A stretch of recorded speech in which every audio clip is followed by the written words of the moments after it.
Today, we're going to be speaking about imposter syndrome. Did you know that 70% of people experience imposter syndrome?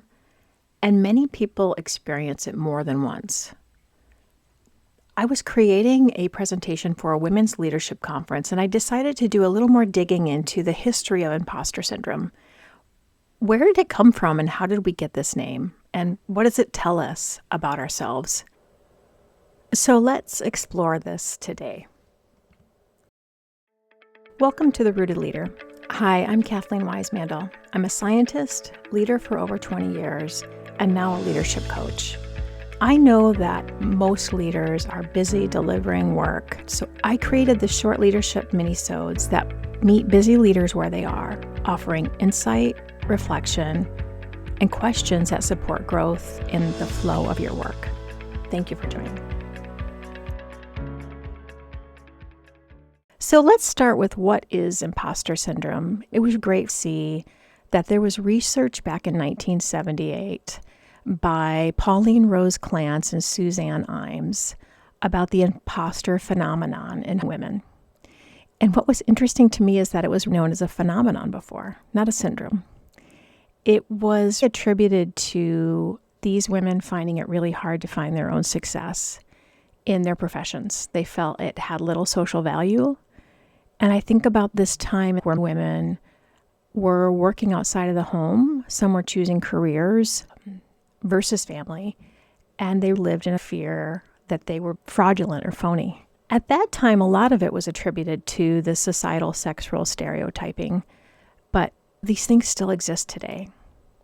So what do we know now? In addition to the 1978 research, I also found a book by Dr. Valerie Young called The Secret Thoughts of Successful Women: Why Capable People Suffer from the Imposter Syndrome and How to Thrive in Spite of It. And I thought it was a perfect title. Dr. Young had completed her educational doctorate on why women still experienced crushing self-doubt despite their success. It's a really great book if you want to learn more about the topic. I was presenting the topic of imposter syndrome to a women's leadership conference, and I wanted to gather thoughts and insights from research and different articles, and I was really shocked to hear some different points of view. Why did women have a higher tendency to have imposter syndrome? So I looked at articles by Ruchika Tulsian and Jodi Antbury in HBR, and I will link those in the show notes. One is called Stop Telling Women They Have Imposter Syndrome, and one is End Imposter Syndrome in Your Workplace. Really thinking about imposter syndrome from a systemic lens. And I don't know about you, but I had never really talked about imposter syndrome in the workplace with my peers or boss. If we look at the power structures, they really haven't changed since 1978. And this can impact us, creating a feeling that we don't belong, because we might not have the same opinions or experiences as people in power. Brené Brown talks about, if you're not pale, male, or from Yale, you may be feeling this sometimes. Non-white women face the bias in two dimensions, not just gender, but race as well. Those identifying as LGBTQIA+ may also feel biases with multiple dimensions. These just weren't identified back in 1978. And based on the workplace, this includes dimensions beyond just gender, but race, ethnicity, gender identity, sexual orientation, religion, or other factors. So you might ask yourself, is it only experienced in the work setting? The quick answer is no. It can really happen anytime you're in a new setting, doing something different around new people. Try to understand, if you can, why might you be feeling different or uncomfortable? Why might you be doubting yourself? What could it be that is triggering that emotion for you? The truth about imposter syndrome is, first, the term syndrome makes us feel there's something wrong with us. The term phenomenon just makes it sound so cool. It's normal to feel unsure when we're doing something new or different, and we aren't alone. White men also feel this. When I was speaking with a few of my friends, I asked, do you as a white male feel this? And he said, yeah, I sure do. But I feel this way. And then I kind of let it go and I do what I need to do. Women tend to hold on to this feeling more, partially attributed to power structures and the way that we feel and approach things differently.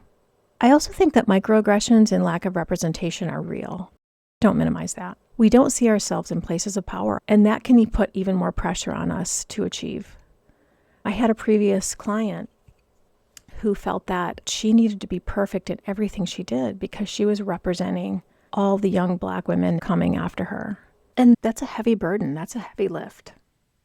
Has society created this label for us to feel uncomfortable to avoid the need for more systemic change? That question was brought up in the HBR article, and I thought it was so intriguing to think, wow, if we switched some of the systemic power structures, or if we put ourselves in environments where we can thrive and feel accepted, would we feel less self-doubt? Have feelings of exclusion and power structures led to greater feelings of our own self-doubt? I think so. We lack an environment that allows for different leadership styles, especially in larger corporations. So how does the way that you show yourself authentically fit with the persona you're expected to comply with in the professional environment you're in? If we think about it from an individual lens, I love Carl Rogers' self-theory, which talks about how we achieve a congruence of the image that we see ourselves now versus the image we see a future self. During times of transition or growth, we might have a bigger gap between our current state versus our future state. And that gap can be so big that it just helps and fuels the self-doubt we feel.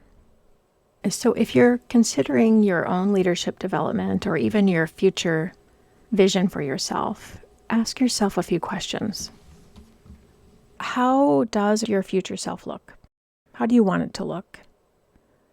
And then how right now are you seeing yourself? What is that gap? What might be the reason for your self-doubt? And how can you make steps to give yourself compassion as you're moving towards that future state? Why do we feel incongruent with our future self? Incongruence shows up as doubt. It can happen at a time of transition. It can happen when you're starting something new, like starting a new podcast. It can come from previously held self-limiting beliefs, things that are irrational negative belief. Sometimes these have been reinforced by family, friends, teachers, coaches, toxic bosses, and they stay with us. When we have these limiting beliefs, we look unconsciously for proof that they're true, and that keeps us holding ourselves back. When we think about the coping mechanisms we have to keep us safe from being too big or maybe bringing up an opinion that's very different from those around you, that feeling of doubt can keep us safe so that we aren't leaning into that discomfort. So let's talk about 3 takeaways. 1, what can we do to overcome our own imposter syndrome? We can, as individuals, know our own worth. In the presentations I give on this topic, I say to people, please keep track of all the compliments and the small achievements, even if it's on a Google Doc, Word document, or on your phone. And times when you're feeling unsure of yourself or not confident in something that you want to try, make sure you go back to that list and see how much you've grown. 2, recognize that discomfort occurs with growth. You want to safely push past your self-doubt or understand what it's about. What is that doubt informing? When you're talking with people experiencing this, help them work through what is causing them to feel this way. And 3, we want to build psychological safe environments where we can learn from these experiences and mistakes. It's okay to have these experiences, and we want to model vulnerability and courage for our children, our peers, our employees. If we're pushing past self-doubt and speaking up where our voices might be a little bit different, it could encourage others. Be an amplifier of people who might not necessarily have the social capital to be heard. Foster inclusion of leaders from diverse experiences and backgrounds, races, ethnicities, gender identities. It's really important to foster inclusion and build psychological safety and feeling of being seen and heard, now more than ever. A moment of reflection. Ask yourself, what does playing small help me avoid? I might feel more comfortable, but what could I do? What could I become if I became a little more uncomfortable? What does my behavior help protect me from? What do I miss by playing it safe? If we're playing it safe, we might miss out on possible opportunities. We could miss out on utilizing our talents, connecting with others, and learning beyond what we're expecting. I really like this poem by Adrienne Rich that I'll put in the show notes. It's that most notable fact that culture imprints on women is our sense of limits. The most important thing we can do for another is to illuminate and expand their sense of actual possibilities. And in 2026, I think we all need the hope of possibility. Know your worth. Trust your intuition. Trust your experiences. Thank you for joining the Rooted Leader podcast. And if today's minisode sparked something for you, take a moment to reflect on the questions in the show notes. You'll find links and resources there as well. If you'd like to share a thought or a question for a future episode, you can email me at therootedleaderpodcast@gmail.com or reply directly on the Rooted Leader Substack. Please be sure to follow or subscribe so you don't miss future episodes. Until next time, stay rooted in authenticity and empathy. Thank you.